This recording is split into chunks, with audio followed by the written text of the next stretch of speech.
Good morning, good evening, and wherever the sun may find you. My name is Walt, and this is Coffee and Concepts on Keystroke Medium.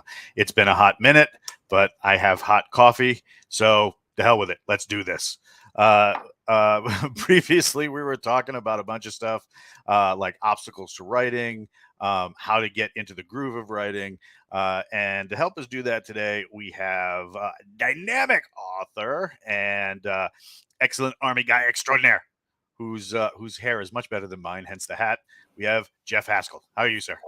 Fantastic, Walt. Glad to be here. One of my favorite shows, so I always like coming on and talking to you. Oh, hell yeah. You know you have an open seat, right? All you Oh have to yeah, do is yeah. be like, poof. I just got to have time with 5 kids and trying to write novels. It's time is fleeting. Tempest I, fugate. I hear Benadryl in place of tropical punch does wonders. 100 years ago it would have been laudanum. Kids and have this some is trouble sleeping. Give them a little bit of laudanum. and this is why I don't have kids. Kids have a cough. Give them some whiskey. Right? 100 years ago, I don't do that. Right on. Right. At least not on the air. And speaking of on the air, what are you drinking today for coffee? Oh, I don't drink coffee. Uh-oh. LDS and all. But Gotcha. I got Coke Zero, Cherry Coke Zero, which I love Oh, right very on. much. So, Right on. Is that but I'm 100% promoting your coffee drinking. I think it's great. That's because I don't do anything else. The Coke Zero, is that a ritual thing? Like when you get to work, you drop one on the desk, or is that Yeah, absolutely. It's part of my writing ritual. I have a whole bunch of stuff that I do to get really? started in the morning, and I found when I first started writing, I was back in 2015, early 2016. I would get up every morning, and I'd get up at 5, and I'd go to write, and which I don't do anymore. Now I just get up at 6. I get the luxury to sleep in. And so I would get up in the morning and I'd have so much trouble starting, and I'd only have a few hours to write before everybody got up. So I did a lot of research on like how to get yourself motivated. And it turns out that old advice about writing the same place every time is really good advice. And so I took that, figured out why that's true, and then extrapolated that to other things because I can't write in the same place every single time. I don't have that luxury. Yeah. Also, I get bored. I got ADD, so I get bored writing in the same place, and so sometimes I need fun change, and so I'll like go somewhere else. But drink a soda, take my vitamins. I'm religious, so I say a prayer, turn on my music, open my laptop, and then the words just start flowing. Right on. So Right on. I yeah, it works wish out, and it doesn't matter where I am. it just happens. Yeah, it doesn't matter where I am. I unfortunately over the last 6 months, I have been doing way more editing than I have been doing writing, Right on. and so editing 300,000 word novels is way more difficult than writing 300,000 word novels. Do you have a trick that you And use so that's better than like stuff you've done in the past? Any tricks or insights? yes, I don't want to starve. So I've been putting my butt in the seat and I've been working my butt off. I have to do a few things because of my ADD and I'm dyslexic. So I have to do a few things that could probably help anybody. I turn the background pink because it tricks my brain into seeing the words better. And I use Comic Sans because each character in Comic Sans is unique. So Yeah. there's no characters that look the same. Above and beyond that, I try to turn off all the like when I got the editing back from Athon, I turned off all the formatting edits and all the comments, and just looked at the word edits, so I could just focus on that. So you just kind of chunk it down and take it in blocks. Also, I it's probably not the best advice, just because I don't know how. I know a lot of people focus on speed, and I focus on quality. Speed's nice. I like speed. Don't get me wrong, but I also like as I've longer I write, the more I favor quality towards speed. Not that you can't have both, but I can't. Yeah. So what I do is I'll read a sentence, I'll read through and just sort of look for things that I can improve in percentages, and usually I do a couple passes. First pass is obvious glaring errors. Second pass is more fine-tuned stuff, and the third pass is for anything that catches my eye. Right on. And when you got a book that takes 12 hours to read, that usually takes a couple of weeks to to edit it. And then, unfortunately, when I was editing Against All Odds, I had an epiphany on writing and ended up having to rewrite a whole bunch of it. And I'm Oh, glad I did because it made it a way better book. I read this fantastic book about editing. Oh, what's his name?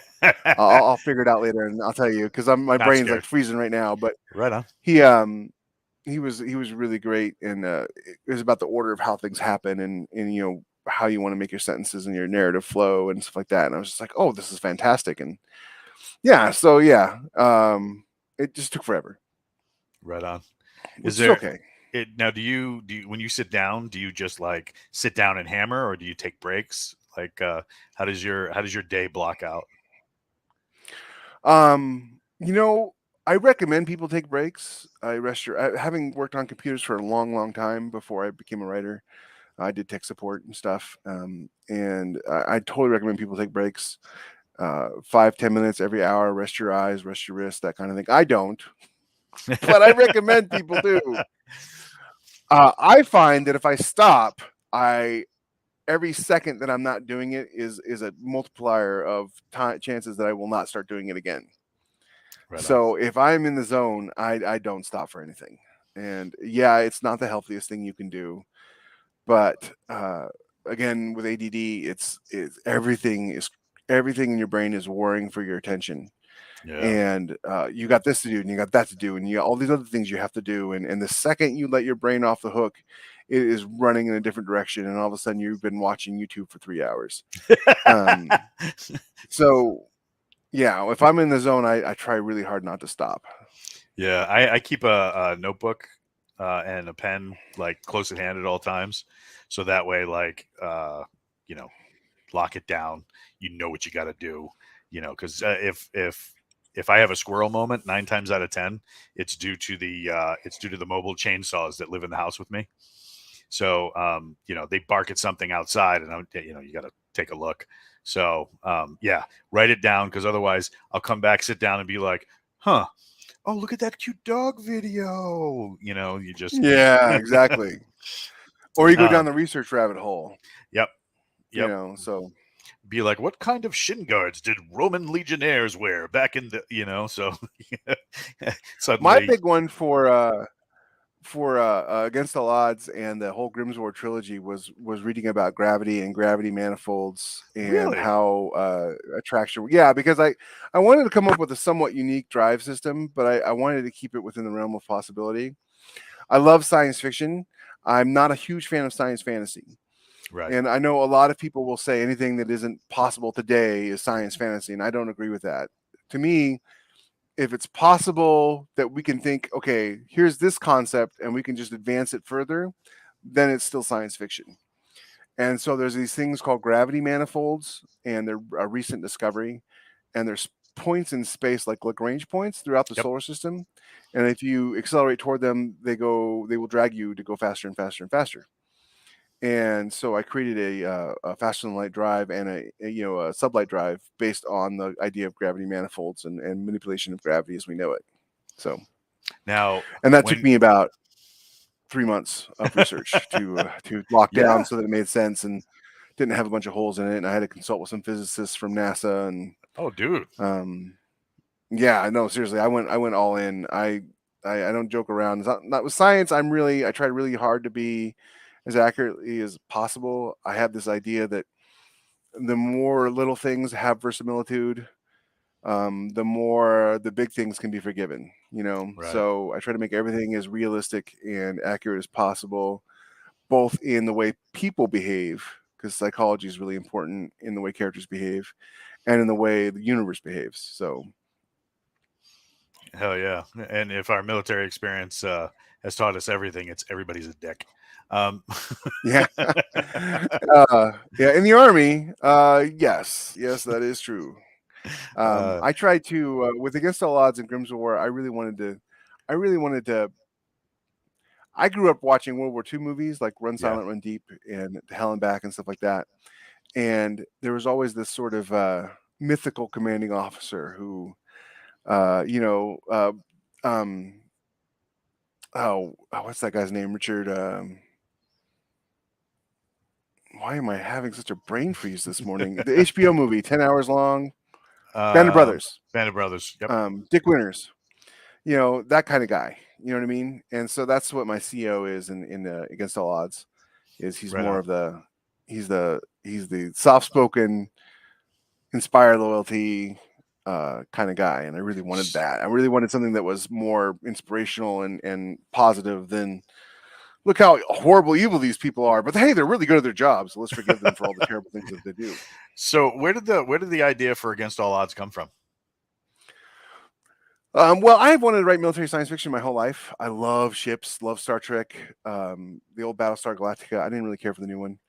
Um, when I was a kid, like I said, I watched When Silent Went Deep, and I watched Damn the Torpedoes and all that stuff. And so I've always thought the idea of ships in space would be more like subs Right than on. anything else because you're in space. You can't see where you're going. Seeing where you're going is pointless. They're talking about distances of millions and millions of kilometers. It's 32 million kilometers from here to Mars on any given day. Having a viewer point telling you where to go is kind of pointless. So in subs, they go everywhere with time and distance and speed. You know what I mean? Such and such a speed for such and such a time in turn. So like Hunt for Red October. I love Hunt for Yep. Red October, stuff like That's that. great. That's a great movie. I grew up reading Tom Clancy and of course The all the the epic military sci-fi. Red Storm And I Rising really was my jam. Red I think Storm I've Rising. Oh read that gosh, like yeah. 100 times. That spy who stepped off the curb in England and looked right instead of left because no, he looked left instead of Instead of right right. because he was not from a country that drove on the other side. He was from a country that drove on the other side of the road and got hit by a car, and that ruined all the Russians' plans. That was just such a cool detail that you wouldn't Yeah. know if you didn't live in a country that drove on the other side of the road. I love that scene. Yeah. Red Storm Rising is about a World War III. Basically, Russia's running out of oil, and so they launch a preemptive attack against Europe to seize a bunch of oil, and so they can keep maintaining their dominance. Sounds familiar, Mm, but ah. but yeah, and it's great. It's a Jack Ryan. It's a Jack Ryan story, but it's not really a Jack Ryan novel. He's in it, but Right. he's not really the main character. It's a lot of different characters, and so love those books. And I really wanted to have that. But the thing that I love the most of any show or movie I've ever seen is the love of a spaceship. You know what I mean? Like I cried when they blew up the Enterprise the first time. Now when they blow up the Enterprise, I'm just like again. But in Star Trek 3, when Kirk had to blow up the Enterprise, I cried. The Enterprise was a character. As far as I'm concerned, everything that's wrong with any version of Star Trek is it doesn't have the Enterprise in it. And or at the very least, the ships aren't a character. Deep Space Nine got way better once it had the Defiant. Yeah. Honor Harrington, I loved Honor Harrington, but when she stopped being in ships and started being an admiral, I just wasn't as into it as I was when she was in ships. But the challenge, of course, is you want to be realistic, and you don't want to have somebody be on the same ship for 20 years because Yep. that's very rare. There are commanders in the Navy who command destroyers who are in their 40s and 50s, and they're lifetime commanders, just like there are basically lifetime captains and majors. Um, but they don't stay in the same unit. Right. You go from destroyer to destroyer. You spend 2 or 3 years on a ship, and then you move to a different ship. And so but I really wanted, as you can see, Interceptor has the shark mouth on the front. Hmm. That's the badge of the ship. Is this like cartoon shark, squinting cartoon shark, and their logo is first to fight. Um, and I really wanted the ship to be a character in the book. And so I mapped it out and plotted out every piece of the ship. I read a bunch of journals from destroyer commanders in World War II and sub commanders, and Gato sub commanders have left a lot of journals. I had a sub surface warfare guy read it just to give me some details on sub life that I may have missed. Not that it is exactly a submarine, but it is close. You helped me out, by the way. I don't know if you know this or not, but I made a massive mistake that I didn't even. It's one of those things where, like, I was in the Army, I wasn't in the Navy. I grew up watching Navy stuff. I've read Navy stuff. I've read the Lucky Jack books by Hmm. Patrick O'Bannon. I've read Horatio Hornblower. I've read Honor Harrington. I've read just a ton of Navy books. There was this admiral who wrote these fighter pilot books with this character named Tombstone in them. I read those. Love the Navy. Did not realize you never call them walls. No. Um, That they're is not what a wall bulkheads, is. passageways, and hatches. And Yep. I made that mistake. And so a couple of days ago, actually, you'd mentioned it. No And I was stairs like, either. no stairs either. That one I knew. That one I knew. Ladders. That one I knew. And I was like, holy crap.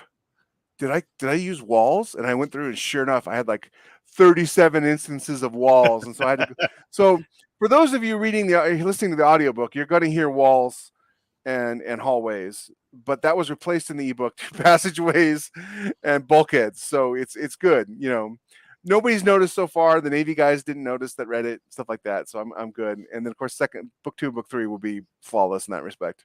I had a guy come up to me and he was like, "Hey, listen, can you read this for me?" And I said, "Yeah, sure." I said, he tells me what it is, and I'm like, "Well, listen, just so that you know, I'm an Army guy. I speak Marine, and I have a smattering of Navy that I know." I said, "But I'm not a Navy guy, so you're gonna have to take that with a grain of salt." So I go back to him and I'm like, "Yeah, you got to change all of this because Yeah. Navy guys don't have ranks; they have rates, and a lot of times they are referred to by their rating and not their rank. So you're not going to run up to somebody and just call them a seaman. Yeah. And you have instances of that throughout the work." And he was like, "What do you mean? I got to change all?" I said, "Yeah, like this guy is a bosun's mate. You're not going to call him seaman, blah, blah, blah, blah, blah. This guy right here is a master at arms. You're going to call him MA and then whatever his name is. You're not going to call him by the rank that you gave him." He goes, "Well, that makes no sense." I'm like, "Welcome to the Navy." Well, welcome to the military. Unfortunately, for me to be able to keep 137 characters straight, I do mostly go by ranks. Yeah. Uh, Well, that's not the that I have benefit of it. 137 characters, but I Yeah. have a lot. The idea is the crew of the ship is the same Yeah. from book to book. So I don't know if you remember Star Trek Voyager, but one of the things that always Vaguely. disappointed about me is that they were lost in the Delta Quadrant, and every week they had different extras. And I thought, how much cooler would that show have been if they had hired 130 people, or however many people were on the ship, and said, "You're the extras," and you Yeah. work from that pool of people every single week, instead of every week you see different people in the background. I mean, that would have been really, really cool. They could have done so much with that show. Anyway, so basically, my inspiration for Against All Odds is everything I've wanted in military science fiction my entire life: an important ship, a commander you could look up to, cool technology, awesome action, some intrigue, some epicness, and some emotion, and everything I can't find other than the first 6 Honor Harrington books. It's so funny when Amazon used to do also bots, which I loved, and I'm always sad that they're gone. And I'd always be trolling David Weber's book series looking for books that were also bots of Weber's, and I could never find them. And then when I did find them, ship-based stuff, not that it was bad or anything, but it wasn't what I wanted. It was all it was more space opera than military science fiction. Yeah. It was more blasters and hyperdrive, and not a lot of detail and ship and the science and military procedure. I always felt it was more like Firefly than anything else. A bunch of people working Yeah. together, but nobody's really in charge. And anybody who's ever been in the military knows that that's just a pile of crap. I mean, there's always somebody in charge, and whether Yeah. you like it or not, they're in charge. You don't get to just disobey orders because the guy's an idiot. And that's the other thing about like Star Trek that I look at Star Trek and I can't watch it because the second they're like, "Okay, you have the bridge. I'm going down to the planet." No, you're not, Captain. You are not Captain, stepping yeah. foot off that bridge. No. Yeah. And it's like, Well, you know what would happen to a captain who got off his ship and then the oh ship my came under attack? God, You would be out of the crucified, Navy. Yeah. and it was just, So yeah, that kind of thing. It just, yeah, I can't. yeah. So Jacob, my main character is Lieutenant Commander Frocht Jacob Tigrim. And he's Frocht because he's not a lieutenant commander. He's lieutenant senior grade. I do make some modifications for the ranks in the world because they have advanced aging technology that allows Right. people to live longer. So they added a few ranks to slow down the progression of people going through the Navy. And the premise basically is in the beginning of the book, there something happens. I don't want to spoil it, but something Yeah. happens, and he's disgraced, and through no fault of his own. So it's not like you read it and go, "Oh, this guy's a mess up."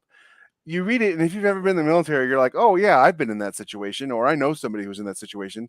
Something happened. The blame got laid squarely on his feet, and now everybody hates him. Hmm. And because he's only a lieutenant senior grade, he has to be promoted or he gets kicked out of the Navy. And for people who don't know, in the military, you cannot just stay at a lower rank forever. You have to be promoted or they boot you out. I had a friend of mine, a very good friend of mine, who was a specialist, but he was a specialist going on 8 years. And Yep. they're like, listen, you either make sergeant or you're out. And he just didn't have it in him to be a sergeant. And so they ended up kicking him out. And he was so sad because he loved his job. He loved being a specialist, did not want to be a leader, and but that's the rules. You can't have career lieutenants. Now, back in the olden days, so to speak, of the British Navy, which this is not based on, this is based on the American Navy, uh, circa World War II, to be honest. um, you could have career lieutenants, you could have career ensigns, you know what I mean, you had career midshipmen Yeah. in the old in those navies, but in the US military you do not. And so he's 31 years old, I think 30 years old when the book starts. He's 32 when he takes command of the Interceptor, and he has got like 6 months left. And if they don't make the promotion permanent, he's out, because lieutenant commanders do not get kicked out um, for being on too long, for being in too long, but lieutenants do, because Right on. lieutenant commander is command officer. And so he's desperate to do something right, to prove to the Navy that he is worth having. And also, his mother was an NCO. She was a master chief who died in there was a big war 20 years earlier in the books, and she died heroically. And his big motivation, is his concern, besides staying in the Navy, is that when people look up his family's name, it'll just be him being kicked out of the Navy in disgrace, and nobody will remember her saving 100 lives on her ship as it went down, kind of thing. Right on. So yeah, so there's a lot of depth to it. You know what I mean? There's a lot of Legacy. motivation there. Yeah, legacy is important, and it's and kind of it's there's a lot of meat to the book. There's a lot of meat to the novel, a lot of themes. But the big one is, how will you be remembered? What have you done that's worthwhile? And so that was kind of like, I wanted all of that in a book. You know what I mean? Like I was thinking of the story. I had always loved spaceships and always loved the Navy. I don't know why I didn't join the Navy when I was a kid. Mostly because I lived on an island and I just needed to get away, and the only recruiter on the island was an Army recruiter. So I think that's probably what it was. And and so yeah, so that's like all this stuff that I have consumed my entire life, that I've wanted in a story, that I just don't get anymore. I don't Yeah. get. There's not a lot of heroes anymore, and it really frustrates me, because I felt like there's a market for it. There's a market for good, righteous, not in the bad way, but people who make good decisions for good reasons, who are intelligent and not corrupt. I can't tell you how many novels I have read the thing, if you like flawed heroes. And I'm like, no, I don't like flawed heroes, because humans have flaws for sure, but they don't need to be thrown in my face for me to think of them as a real person. Yeah. Jacob has flaws, but he's also a brilliant tactical strategic commander who cares about his people. Yeah. Um, Captain Kirk, for all his faults, we used to say stuff like, "And nothing is more important than my ship." You know what I mean? Yeah. Like, and that's the kind of attitude I want him to have. I mean, look at guys like Now, Audie Murphy. Audie Murphy yeah, was like 4 feet tall. and yeah, you yeah, know? absolutely. Or Dick Winters, a completely untested officer thrown in the beaches of Normandy. They still teach his tactical maneuvers to this day in West Point, Yeah. 70 years later. And so, unfortunately, you're probably a little sad because he does leave the ship at one point, but I promise you, it totally makes sense as to why he has to do it. Right. It's not it's not in a Captain Kirk sort of, I'm going to go down there and beat up the aliens. There are no aliens, by the way. It's all humans, With my because you don't fists. need aliens for evil. No, it's an admin thing, right? And he used to be a deck officer on a space station. Oh, right on. And so he figures he can go down to this warehouse and he can talk to the civilians who are repairing an engine part that they need to get mobile again, and things just go They see that sideways. makes sense, right? Yeah, But because you like would do that. but like sending the captain and like his top bridge officers to a Hey, let's planet send the captain, the first officer, the second officer, and the chief medical officer. and send them to a planet where they are going to be in mortal danger, Yeah, you just and didn't leave the doom chief those. engineer in charge of the ship. Yeah, you didn't doom those officers. You doomed the X number of people you had on that ship. Yeah. And That's it's so funny is occasionally they do have to do away missions, and just like in the real military, there's a roster of who leads. Usually it's the XO, because yeah, the XO leads the missions, if there's shore missions or boarding parties or whatever. But there's a duty roster, right? Because in the Navy, everybody does everything. I read this guy's great autobiography about him being on a destroyer in World War II. I wish I could remember the class of the destroyers, but he talked about how he was served as chief engineer, and he served as a navigator, and he served as an ops officer. And ops does everything. Ops has got the biggest department on the ship. They got the boat deck. They got the deck crew, you know. And but he wasn't an engineer. He just was an officer basically. One thing people confuse about officers is they're not specialists in whatever field that they're in. They're administrators. yeah. And so yeah. Anyway, so yeah, everybody does everything on the ship. And the way I keep it realistic is that he basically, his career is tied to the Interceptor. That's the name of the ship. His career is tied to the Interceptor. As long as he's in command of the Interceptor, he can stay in the Navy.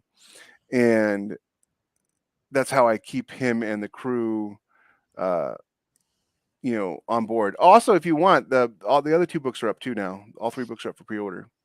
If you want to splash that page up there, if you Oh can. yeah, we can But do that. so I really, my bent was, I wanted a realistic feeling of being on a ship with the same people in combat and non-combat situations, emergency situations.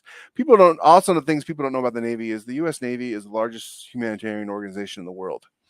If there's an earthquake in Chile, you got a carrier group off the coast in 12 hours ferrying in supplies.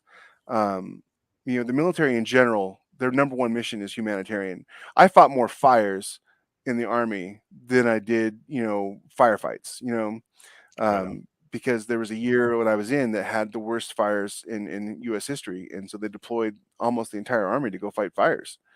And that's just, so there's a lot of, it's not just, oh, here's a ship and here's the aliens and we shoot at each other. And, it's if you've served in the military at any time in the last 40 years, this book will resonate with you. And I know that because I've given it to a whole bunch of people.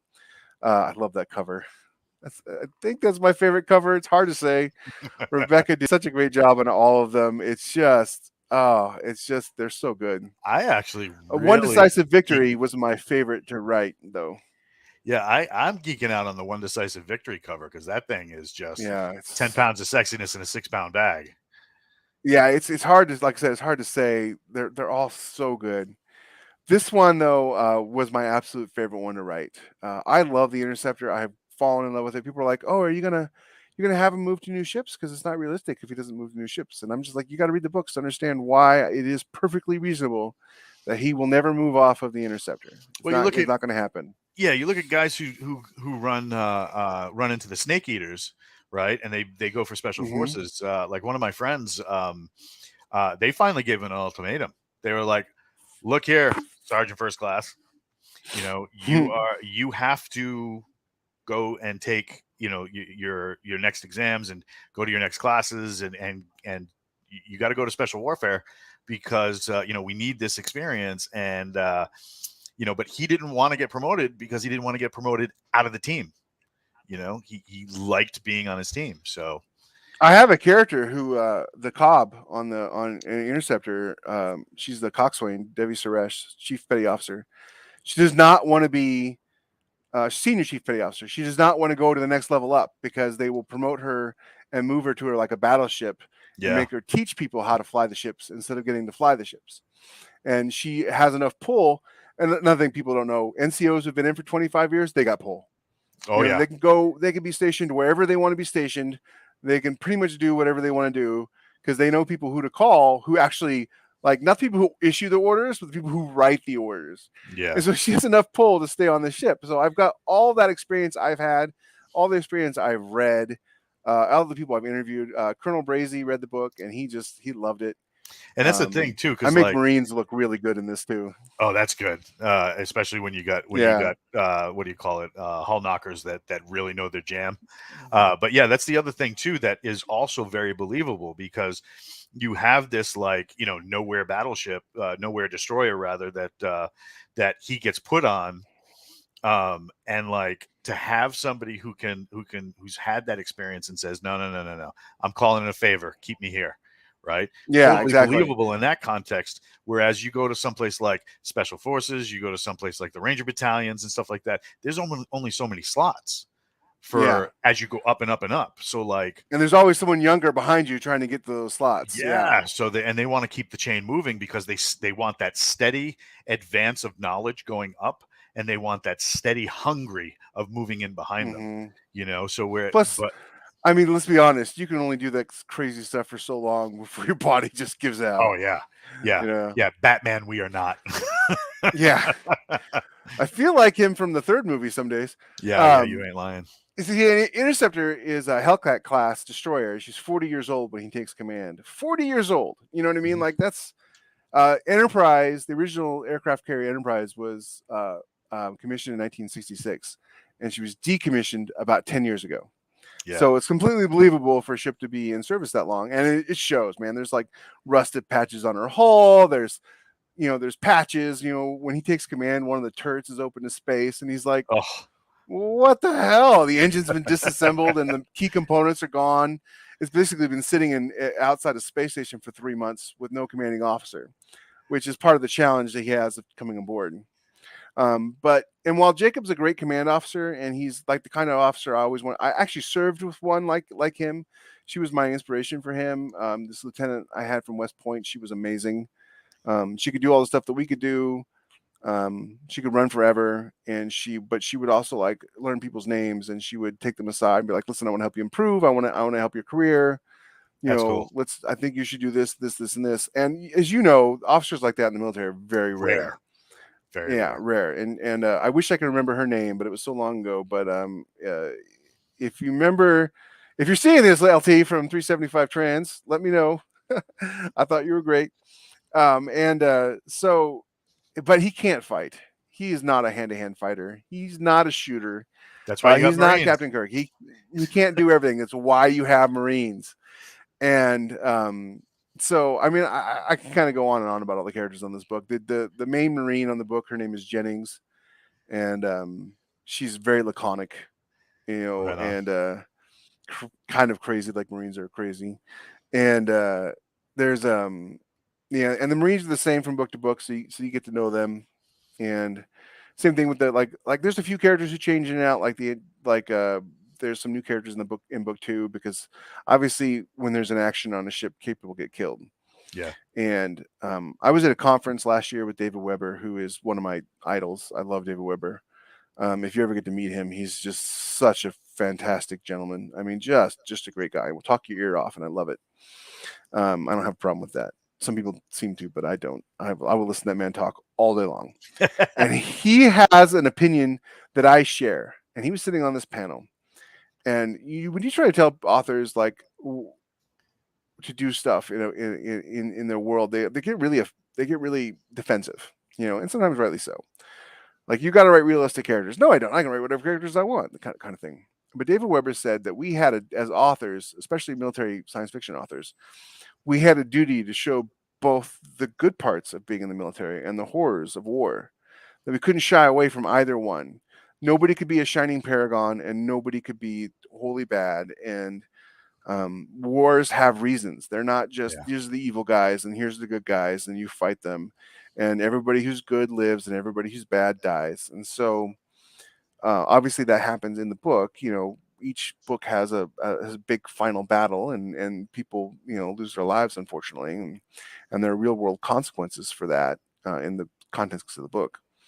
And it's not just like 70 people die and Jacob never mentions them again. You know what I mean? There's people die in war, and it's horrible.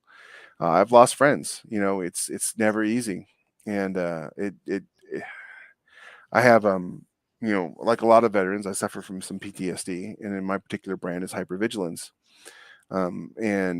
Because I've lost friends for people not being vigilant enough, and so now I just I'm constantly on high alert, and it's stressful as hell. But 3 o'clock in the morning, I heard a noise. But the replace that thing with a squirt gun, so that way you have to go for the real one. Give you that half second yeah. of. Well, I'm never more than a few feet away from something that can throw lead. But the unless I'm legally obligated not to be there, in which case I hide it really well. The the so yeah, so him saying that at that conference was just like, and so there are horrible things that happen to good people, and it sucks, and it's terrible, but it's true. And yes, my guys are good guys, and Yeah. there are good guys in the world. I knew a bunch of them in the military. You're saying that before the show that everybody in the military is a bunch of dicks, and they are, but that doesn't necessarily mean they're bad. Oh, I still Um, call the dicks all the time. yeah, and Talk about each other's our kids, and veterans, yeah, veterans have a. I saw this meme on the Veterans Trash Talk Facebook page. I don't know if you remember that or not, but they're like all like it was like four guys calling each other names, and then some civilian joins in, and they're all like glowing daggers at him. yeah, Like, what are you doing? that's my friend. Did Don't you you know? serve? You don't know. You don't get to say bad things about the Air Force. I get to say bad things about the Air Yep, Force. yep. But and so yeah, so I just try to make it as authentic and realistic as possible with characters that people can admire and look up to. I had an army guy read it, and he was like, "Man, I was an officer in the army, and that was the kind of officer I wanted to be." And Right that was on. just high praise to me. And the feedback I'm getting from this book is just outrageous, dude.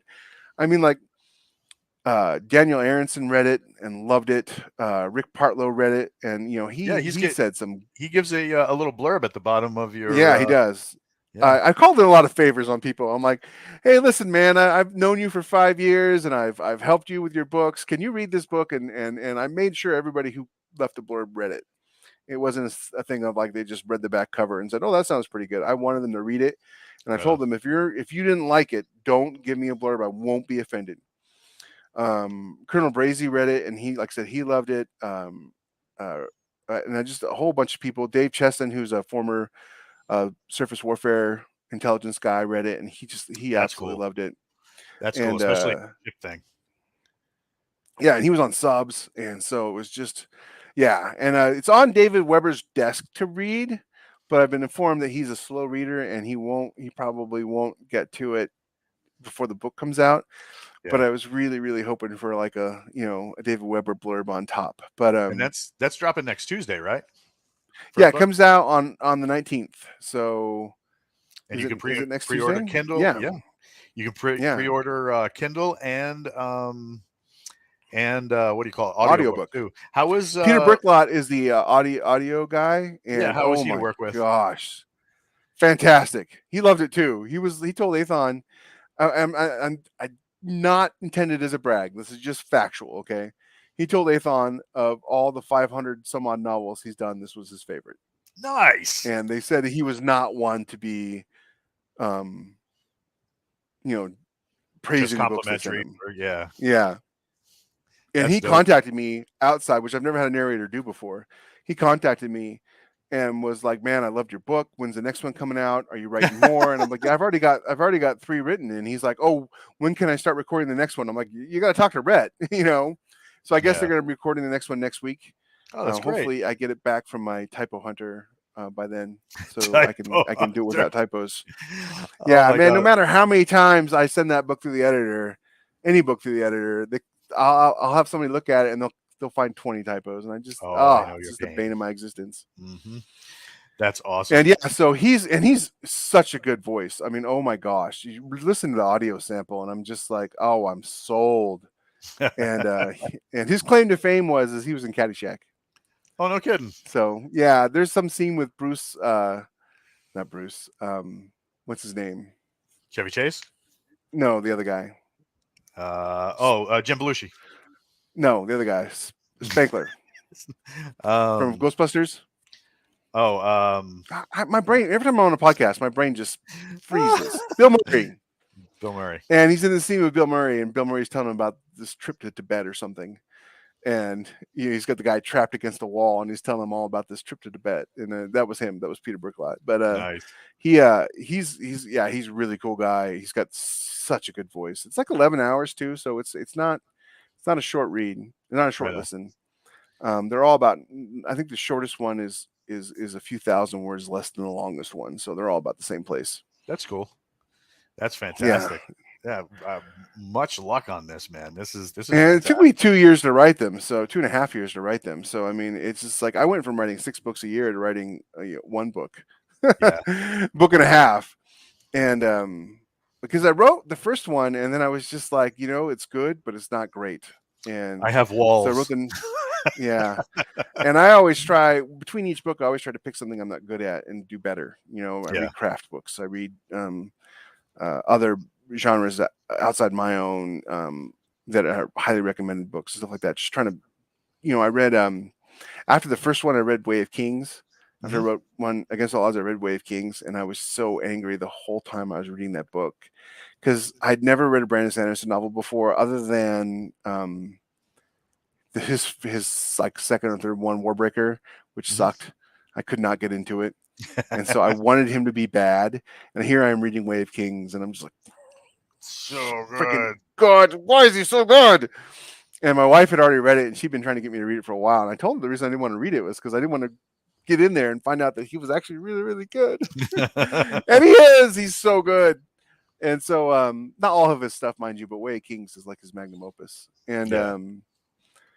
And so it's important to read stuff that is outside what Audiobook on you that was like write. 48 hours long, wasn't it? Yeah, it was. I listened to part of it. I mean, I couldn't just read the book because it was like 48 hours to read on average, I think, and the audiobook was like 48 hours. And so like I remember having listened to it for hours and hours and look at how much time is left. One day, 6 hours. And I'm like, holy crap. But it had the record up until the second book came out. It had the record for the most audiobooks ever pre-ordered. Jeez. He had the highest pre-order rate on that. And then the second one came out and he had an even higher pre-order rate on that. So he's doing something right. And but he does something that I really admired, which is he builds to an epic conclusion, Yeah. and writers used to write that way. That used to be how movies were made too. If you remember the old Clint Eastwood movies, there'd be some action Mhm. along the way, but there was it all built tension to this giant big ending. Two guys in a Uh, street, uh, tumbleweed in between. yeah, Akira Kurosawa did that with his samurai movies, Sanjuro and Seven Yojimbo. Samurai and Yojimbo and stuff like that. And I have always loved that, right? And Clint Eastwood, when he made movies, that's how he does it. And I feel like, and Weber writes that way too. Like he'll have things will happen along the way, but it's all building toward like a 30% of the end of the 30% of the book is the climax. And and that's how I wanted to write these books. My superhero novels, they're just boom, boom, boom, Saturday morning cartoon, action adventure. Lots of stuff happens. Every chapter is a cliffhanger. you know, um, and you move through it. But I didn't want to do that with these because I feel like military science fiction audience wants something else, Yeah. and they wanted something that they're not really getting from indie stuff for the most part because you know people write what sells, right? And infantry stuff sells really well. You get Ansbach's Legion books and the Christopher Kennedy's books and both great writers. Fantastic at what they do. I was in the army. I didn't want to write about infantry. I wanted to write about ships, and there are Yeah. less of that. Less of that is military science fiction and not so much space opera. And Right. so if you like science and you like the military and you like the Navy and you love ships, you're gonna love Against All Odds and hopefully the whole series. Awesome. Because it is basically everything I've ever wanted to write and put my heart and soul into it, and all my very best craft. That's Plus, it has fantastic. a really epic ending, and one of the people who read it said, dude, you made me cry. I couldn't believe that. It's like the grizzled army veteran with a beard, and tattoos. And he's, airborne tattoo on his arm. And he's like, "You made me cry at the end of your book." And I'm like, "Then I did my job I have you because that's my now. job. You feel things." Ha ha So, ha. if people want to stalk you on the internet, what's the best place to find you? JeffreyHaskell.com isn't in a bad place. It's under revision, trying to get everything squared away for the launch. Yeah. I'm on Facebook less and less these days. You can email me at jeffrey.haskell@gmail.com. I love talking to people about stuff. If you want to be a writer and you want some help along the way, some feedback or some encouragement, by all means. I wrote a book about living the impossible dream called Living the Impossible Dream, living as a writer kind of thing. And it's mostly just inspiration. It's just, this is how you do it. You sit down and you do the work, Right and it's on. a lot of work, but you You do it ain't every kidding. day. And Oh yeah. there's no easy path to being a writer. It's actually worse if you write one book and make it big, Yeah. because I don't, with very few exceptions, I do not know anybody who has written one book, it's been really successful, and they've ever been able to replicate that success. Because when you don't know why you're failing, you don't know why you're succeeding.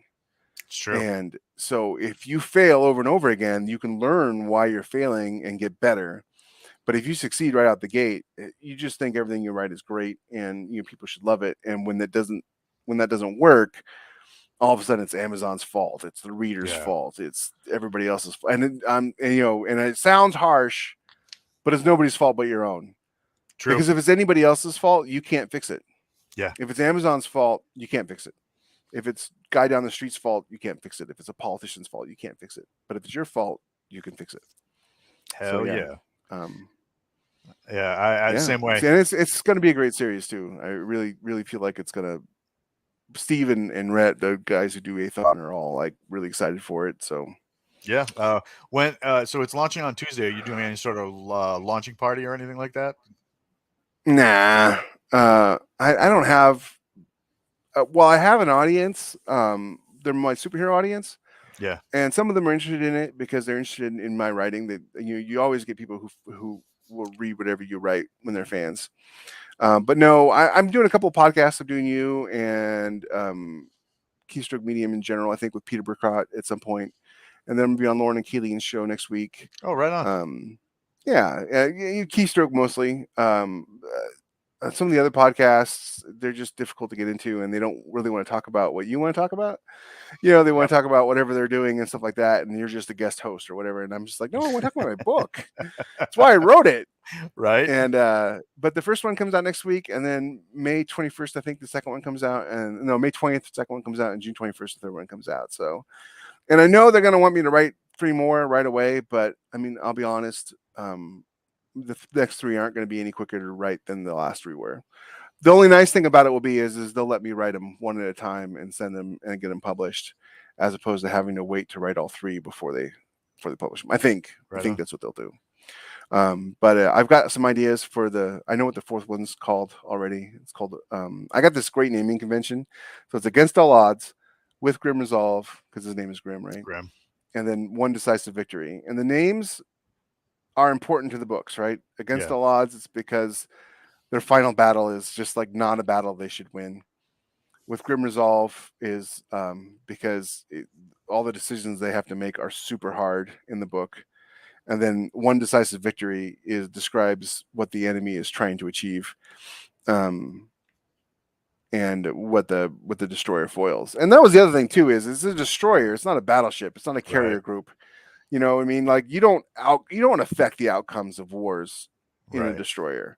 And that's the thing. A lot of But you people do, don't realize, because they've come up on Star Wars, so they see yeah. destroyer, they think this huge, massive, and it's this light, agile ship that's meant to go It's punch into fast. things. Yeah.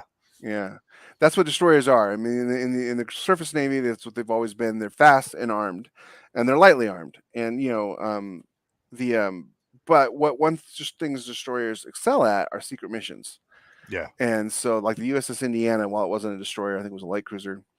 It delivered the final component for the nuclear bomb, World War II. So you do have a lot of that going on, but mostly destroyers do patrol and search and rescue and natural disaster stuff. And ship freedom of the shipping, things like that, because they're fast, and the Yeah. anti-piracy patrols, things like that. And so the next one's going to be a grim sacrifice. Book 4 is going to be a grim sacrifice. So, He's going to leave the and bridge. then he'll go from there. Well, so far let me think here. He spends all of book 3. He spends on the bridge. He never Yeah. leaves the ship on book 3. Well, okay, he leaves the ship once, but it's to go to like a state dinner, and it was a huge mistake. and They always are. then he in book 2 he leaves the bridge once, but that is because he's trying to train this ensign on how to do shore party stuff, Right on. and it was also a huge mistake. So he doesn't leave the bridge often, no. But when he does, it's usually a disaster.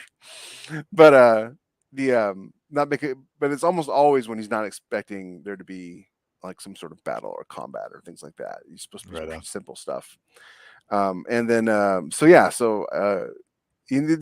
the real trick is trying to like come up with stories that are believable and interesting, but also aren't like affecting while they do have some effect on the universe at large, they're not like, oh, he won the battle for the fleet, Yeah. because at one point they fight a ship that so far outclasses them that straight up from the beginning of the battle, there is no victory here. There's no winning. Hold You until you can can you run. can you can be the greatest infantry soldier in all the world, but if you don't have an anti-tank weapon and you're fighting a tank, there's no amount of bullets you can throw at that tank that's going to do anything. Um, and that's sort of the situation where he's at with this in this one battle where they're fighting a heavy cruiser versus a destroyer, and there's just no Yeah. math there.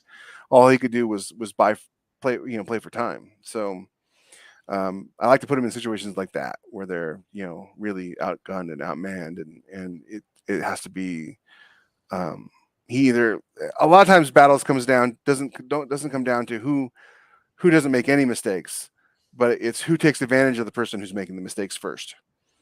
And Oh yeah. so yeah, try to play in that. And speaking of advantage, we are going to cut the curtains, pour some more coffee, and get back to the thing that gets us up Keeps the here lights and on. keeping the lights on and talking, and that's writing. So don't forget to check out keystrokemedium.com. Go to the Facebook group. Check us out there. If you go to keystrokemedium.com, don't forget to order the coffee. And we'll catch you next time for some reading, writing, and a little bit more right here on Keystroke Medium. Thank you so much, Walt. Hey, thanks for coming out, man. Always a pleasure. And